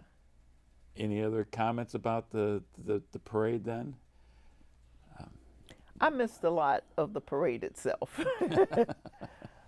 One of the saddest thing was I knew after it was getting close, I asked my brother-in-law if we found out that WGN was going to broadcast it across the country. I think it was some of the other major stations, if they had broadcasted, the veterans were going to have to pay them to do so. And WGN took it at no cost to us. So I asked the brother-in-law if he would tape it for me, because he was into that. I didn't realize what was going on with brother-in-law, but he had a basement in his house. He videotaped everything. He had about 5 TVs going with a remote control for all of them. And he did that. And when I got home, I said, "Well, did you do my tape?" When I started looking at the tape, the only thing I saw on the tape was where I might have been interviewed by somebody. I said, "Where's the rest of it?" And he said he had erased it because my sister came, and he was crying when he saw his unit coming, and she told him, "If it's going to make you cry like that, why don't you just quit watching it?" So he just erased it at that point, because she didn't understand what was going on. She didn't understand why he was in that basement all the time. I didn't understand it either until he told me. In fact, it was that was 1986. In the summer after the parade, I went to Birmingham. He left America as a unit with a group of people. And he said that his commander would always tell him to pack up your crap because some of you are not coming back. And he was one of 3 people in that whole unit that survived. So I had not heard about it yet, but then when we realized that was survivor guilt going on with him and his seclusion in that basement, my sister thought it was the neatest thing because she didn't have to argue with him. But she didn't realize that he just didn't like people. And when I went home, he'd be the first one at the airport to pick me up. But then after that, he didn't want to talk to me. And then he started to tell me about that encounter when he was there and his commander had gotten on him because he had an officer girlfriend. And because that's what he belligerently told him. And when we were with that parade, it was just not there. And I didn't see it they put it on television that Sunday after the Friday parade, but I still missed that. And I didn't know how to tape stuff off the TV anyway. But couple of years ago, somebody gave me a copy of the TV broadcast of the parade, which showed everything, you know, interviews and the whole parade, long thing. I gave it to him for his birthday, and my sister said, "Why'd you do that?" And I thought, I gave it to him because I thought he wanted to really, he was ready to see what was there. And she said the same stuff came back out of him again. He started to crying again. And I told him, I think crying is the best thing to do. But I don't think she ever understood that. But I think he still, he didn't erase that one, because I asked him, I said, "Did you erase the stuff again?" He says, "No, I'll look at it later." So the public, even people you love, still struggle to try to understand what they need and where they're coming from in these experiences. Right. How important was it for you to be involved as intimately as you were on this parade? Was that also important to your own healing and growth in the process? I didn't think about it that way while I was at it. I was just thinking they needed a female there. But as I worked with the people who were in there, some of them were very passionate about what it was that they were going to do. I saw a lot of PTSD coming out, and I was able to drag out my psychiatric nursing. But at the time that I was in it, I never expected any of that to happen, because these, like, some of them were lawyers and had been very accomplished in what they were going to do. But they were very, very attentive to me as a female, because even there, some of them had their wives in there, and there was some lady who came up and claimed to be a nurse, but we found out about 8 years later that she really wasn't a nurse, but she had psychologically put herself into that position, and she wanted to be. It was interesting just to see how much I didn't know, and then I was wondering, I says, now part of that, my ignorance might have been protective to an extent, but I learned a lot about what went on after the fact. And what I asked one of them, I said, "Do you all think you all really got a nurse? Because you all knew that some of these people were going to let go of some of that psychiatric stuff." You know? And they said, "No, we didn't think about it that way." They really hadn't expected it either. And then as we were speaking, we had speaking engagements, I would write out a speech. But then when I realized, when you look out there at the audience and you see, it's like, never read the speech, something else came out, and then it's like stuff that I thought was put away actually came up. And it was like you get to learn a little bit about yourself. And so I learned a lot about just talking. That a lot of times people are suppressing stuff that they've not talked about. And then when you realize that now they're listening. And that was what I got out of most of everything, because I said, now people are listening. But when I was trying to talk back then, they weren't. But now they understand, and things that I might have thought somebody was trying to be fresh with me, they weren't being fresh with me. The men really appreciated having the nurse to do whatever the nurse did. Or yes, the guys did appreciate seeing a round-eyed person, and they weren't being vulgar with it. But then sometimes you realize that other one, yes, he was being vulgar. And so you kind of get it. And then when one of the principles that we had heard from the soldiers was that we had an order from Congress that they only shoot if you see the white of their eyes. So that's how a lot of them got shot up. And then I took a course in 1980, it was 89, when I realized how much control Congress had over our day-to-day activity in Vietnam. And that's why some of the people are still hostile as they are. You can't, I mean, you're looking at a need to shoot, but you can't shoot because it doesn't meet up with the congressional qualification for shooting. Yeah, the rules of engagement. Yeah, and I thought, this is, a lot of us just did not know what we were in. And I thought, that's the reason they want a soldier to be real young. Because even working with the nurses that I worked with, some of them were much more cautious than I was. I was brand new and I didn't have anything to tie it to. But they had more experience and they were really more cautious. And I think age has a lot to do with it. Well, and it's interesting because you're talking about, we got into this discussion of talking about the parade. That's 15, 16 years after you got back. It's 10 years plus after the end of the war itself. And as you're explaining it, maybe that Vietnam War Memorial and this only at that time is the American society, the American public really ready to try to grapple with this.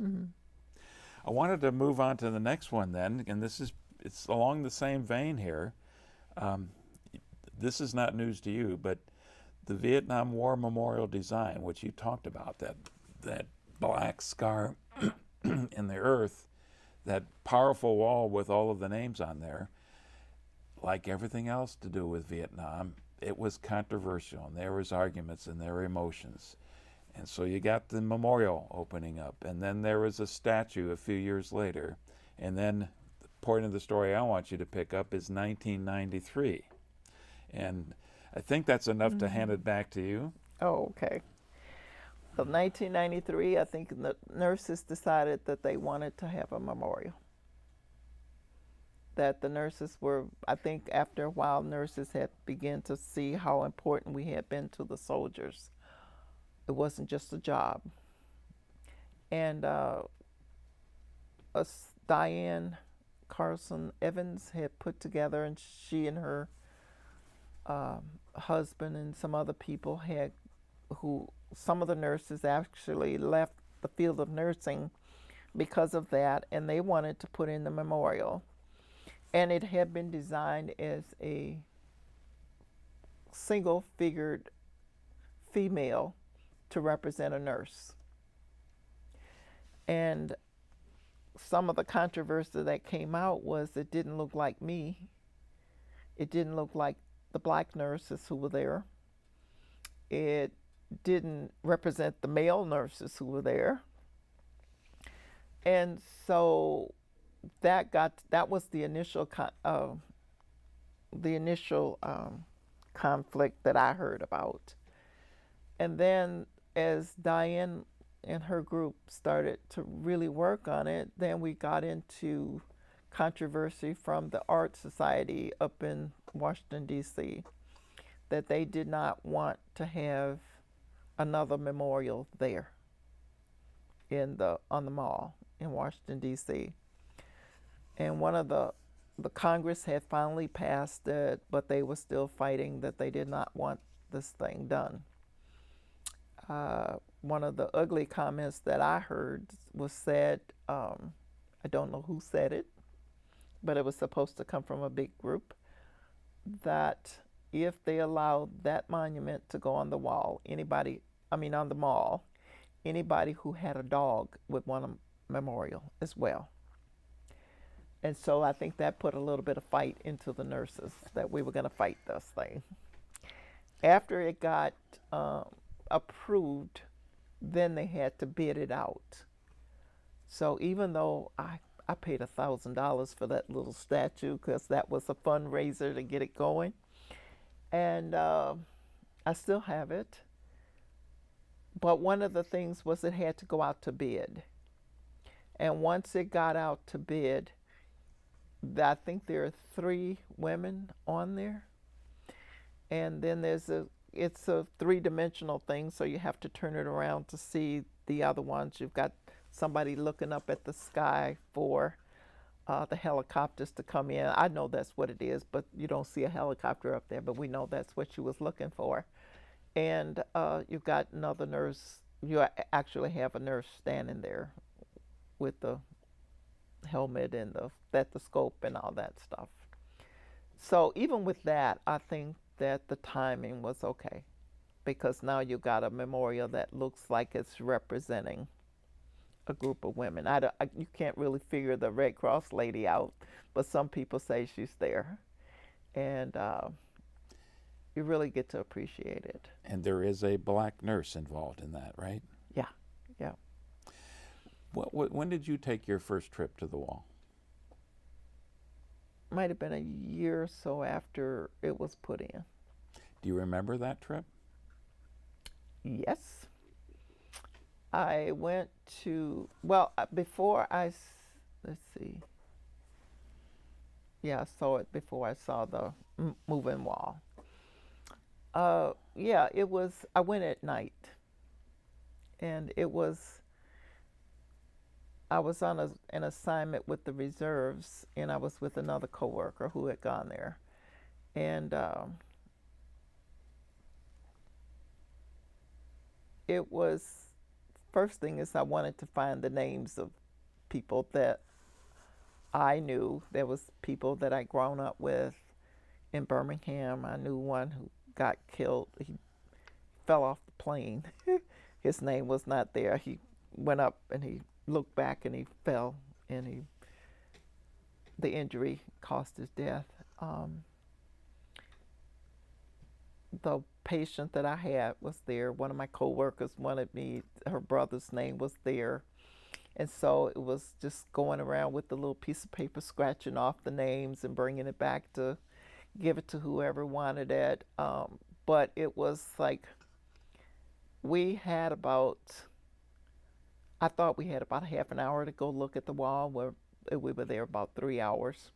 And we found out that they actually keep it open at that time anyway. It would be open all night. There would be somebody there with a book, and you could ask questions. And so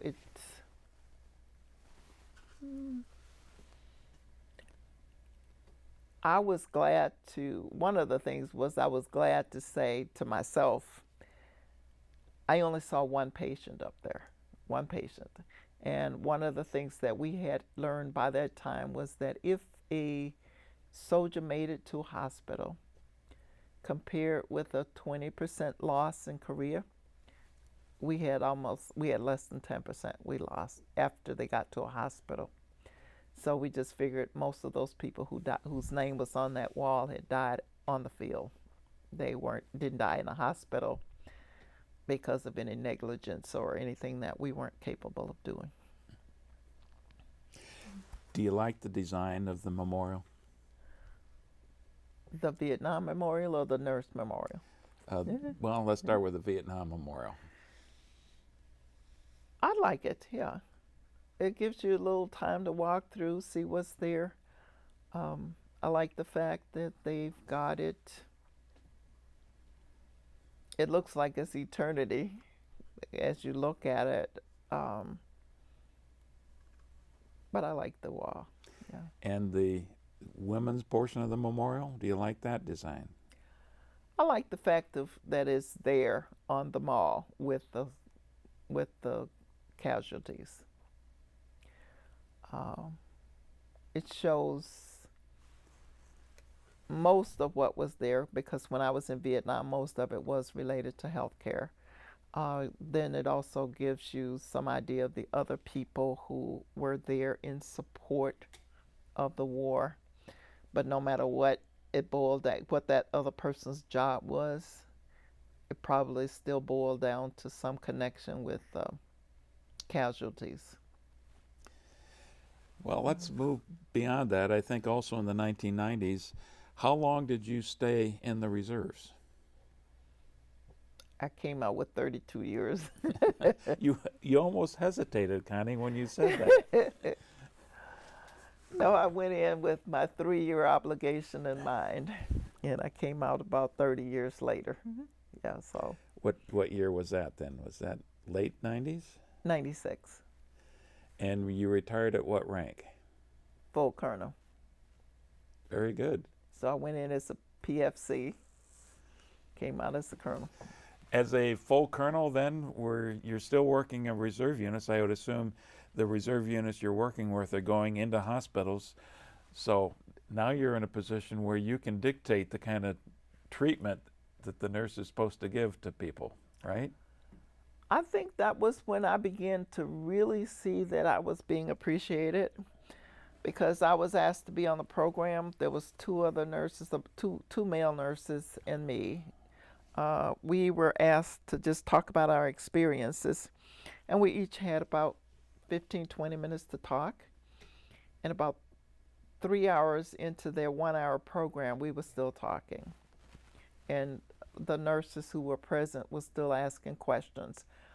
The impetus for that particular program was Desert Storm was beginning to brew, and we wanted to tell people about some of the things, how they should get prepared for war.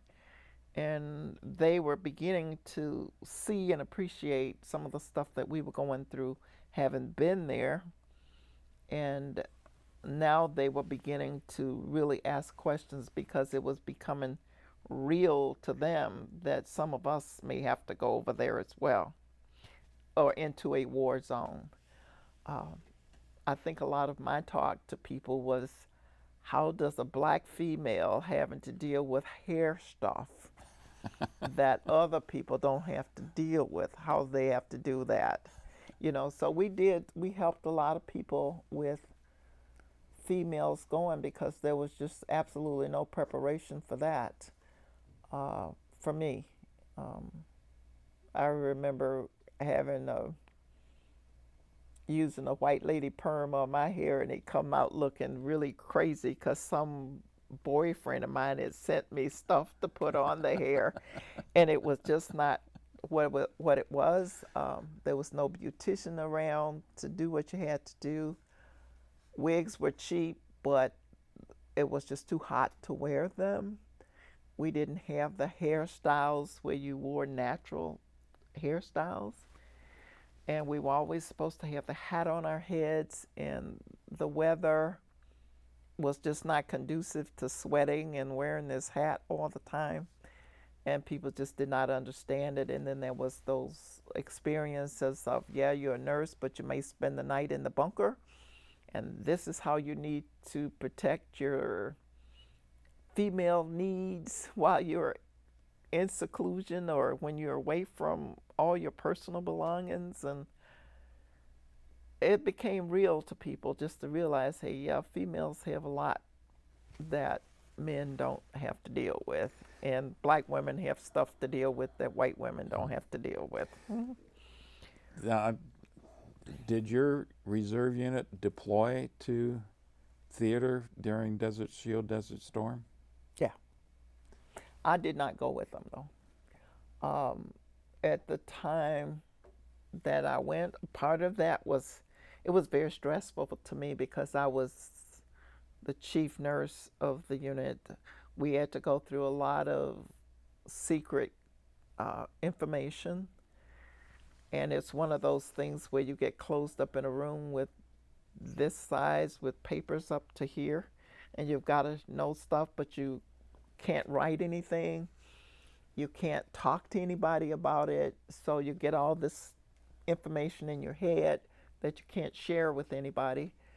And then you've got to go through graves registration. If you ended up with somebody coming back with your rank, this is what you have to do. That was the most traumatic thing for me in the reserve, was just going through that class. You know, if somebody came back, they usually would send somebody out the same rank, or that individual. We'd never had females that we had to, except for the 6 that did get killed over there. How do you handle that?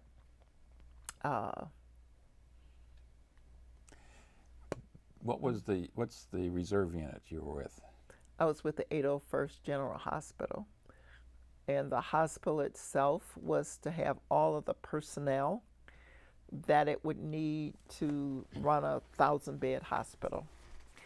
and that's how we trained. But let's see, I think I'd been in the unit almost 20, no, I'd been in there quite a while before we ever could see that there was some reason to be there. We'd had Vietnam, then you had this period of nothing really going on. And so for a lot of people who were in the reserves, they just looked at it as an extra Saturday, Sunday paycheck. And the people around looked at us like we were, like at my job, they say we were double dipping. You know, I'm getting paid on the job, and then I'm going out there and I work on Saturday and Sunday, and I get paid for twice the time that I actually worked. And then you would go out there with some units where you would go to a restaurant and they're just full of people in uniform. And so the attitude that the public was getting about the reserves was really, really bad. And then all of a sudden, I'm in a unit that was not attractive to people that would be at the higher level of the corpsman status. Like that would be a civilian licensed practical nurse. They didn't have that many, so we'd have to really recruit for that. My job would have been to look through my roster and see who should be going. And then we didn't have enough of those other people, so you'd end up sending a nurse to fill that slot. And people who I remember assigning somebody to go to Texas because she had just had a baby. And I thought that was a safe haven for her. But when she got to San Antonio, they put her in a different group and she ended up going to the war area. Connie, do you remember the reception, the units that deployed to Iraq and Saudi Arabia for a Desert Storm, the reception they got when they came back home? I think their reception was a whole lot better. And I was there when they came back. And one of the reasons was that we had said that the Vietnam veterans said, never again will we allow this to happen to another group of soldiers that go away. Well, when they come back, we'll be there. They had a parade downtown Chicago, and I missed some of my doctoral classes to be there. And but some of the things that I think people had not appreciated as much as we had, I wanted to know when I sent somebody off, we wanted to be at the airport when they left, and we wanted to be at the airport when they come back. But it was not always announced when they would be coming back. So we ended up having people missed, but when we decided that there was going to be a parade in Chicago, we were made sure that my whole unit was there. Believe it or not, Connie, I'm almost running out of questions for you. Yeah. We're at the point where we can wrap things up, but Okay. a few more. You had 32 years, but I want you to especially think about that 1 year you had in Vietnam. Are you proud of that year? Are you proud of the service you gave while you were there? I am. I'm very proud of my service, and I'm proud now that I don't have to hide the fact that I did it. But what I would usually say to people was that it was the most complete year of my life, but it is not one that I would like to repeat. It was kind of miserable in fact that I didn't want to go to Vietnam. I protested, I cried, I did everything I had to do, but it didn't help. But mainly because I didn't know what I was getting into. But when I was there, I think that some of the most critical thinking that I have done was done then. I think that some of the greatest impact that I had made on a patient's life was during that period of time. I would tell people that anything that grows in Vietnam, bugs, insects, diseases, anything, Um, any body part that somebody has, you will see it without having to cut it open yourself, because some blast had done it. I got to see it, but it wasn't something that, oh God, I wish I could see a kidney out here. But when you were there, you got to see the kidney, and then you could think about, okay, yeah, I saw it, but I also know what to do to protect that kidney to make it not die, and it could stay there until they get some skin over it. You see a brain and you say, well, I'm glad that I knew what to do. I had not been taught how to take care of it, but I learned that things will come to you when you need it. And even though you haven't thought about it, it will come, and you will do the right thing that you need to do under the circumstances. I can't think of anything that I did wrong. I was accused of doing something wrong, but it turned out that it wasn't. One of the older nurses that worked with me wrote me up because I gave some expired blood to a patient. And it was like, either he gets this blood or he just dies. It was a North Vietnamese person that I gave it to, was a prisoner of war. He lived. And I didn't find that write-up in my permanent record, but it was, when she wrote it up, it was to go in my permanent record. But the fact that the person lived, even though the blood was expired, it wasn't that I had blood that was good and I used expired instead. I just saw some blood and the man was going to go if he didn't get it, and he got it. I knew it was expired, but I think she said the lesson I was supposed to learn was that I did not write it down after it was over, that the date on it was expired. And I thought, the lab sent it to me. I didn't just pull up some old dirty blood. But anyway, that was the difference between age 23 and 73. Well, you volunteered that information yourself, Connie. I didn't. 50 years. Can you believe it's 50 years since that time? No, I went to a Chicago celebration last week for the 50th reunion, or whatever commemoration they called it. And some of the people that no, I don't see it that. I can still process myself back into that 23-year-older, and I see it, but I also see growth that occurred as well. I wanted to change gears here a little bit. We spent our first session talking about you growing up in Birmingham, your involvement with a lot of these crucial events of the Civil Rights Movement, the chance to meet Martin Luther King, the disappointment when you're at Tuskegee that you can't go over to the bridge and participate in the Selma event, the bridge crossing. Now we're 50 years removed from that as well. Yeah. Looking back, is the United States in a better place now as far as civil rights is concerned? I would say it is. We still have our problems, and people still want to take us back to pre-60s. I see a lot of that going on. I see a lot of it going on in children because their parents or grandparents have put it in. But I do see that opportunities that I did not have. People have the opportunities.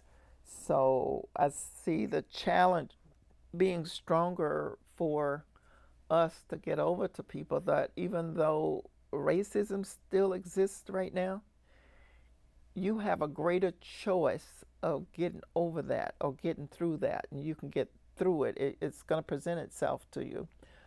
But there is something, like with my own grandchildren, there's something you need to do for you, that regardless of what racist over there is doing, you can push through that because he's wrong, and wrong will not survive right. But what Martin Luther King taught us is no matter where you are today, get prepared.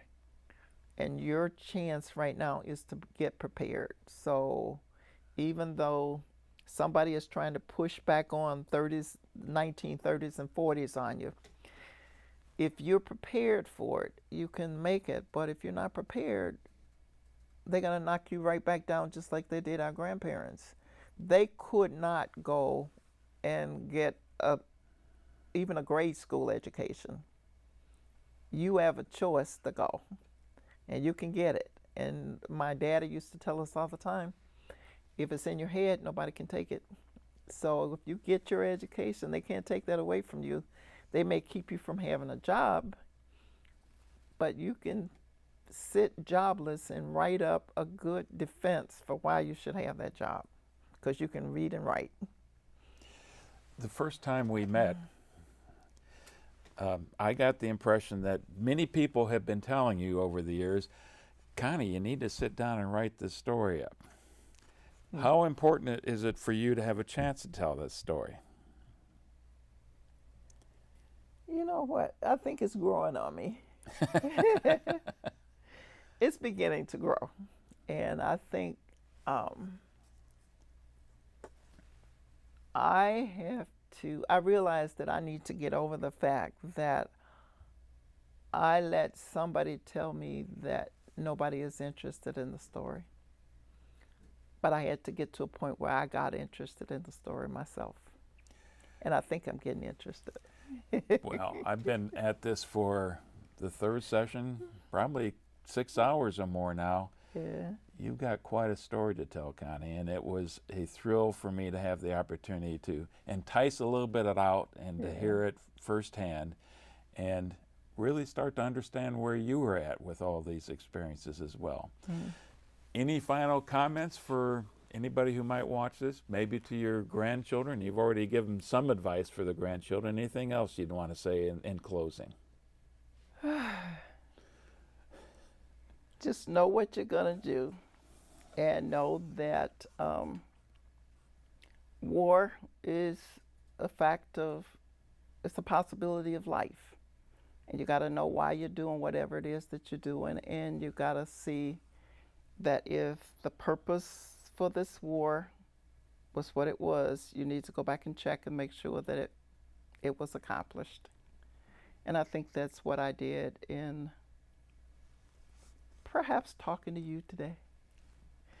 It's that I now see some of the purpose of why the war existed, how important I was to what I was doing, and the fact that a story is no good unless it gets told. Yeah. Hey, I think that might be a really good way for us to finish. Thank you very much, Connie. Okay.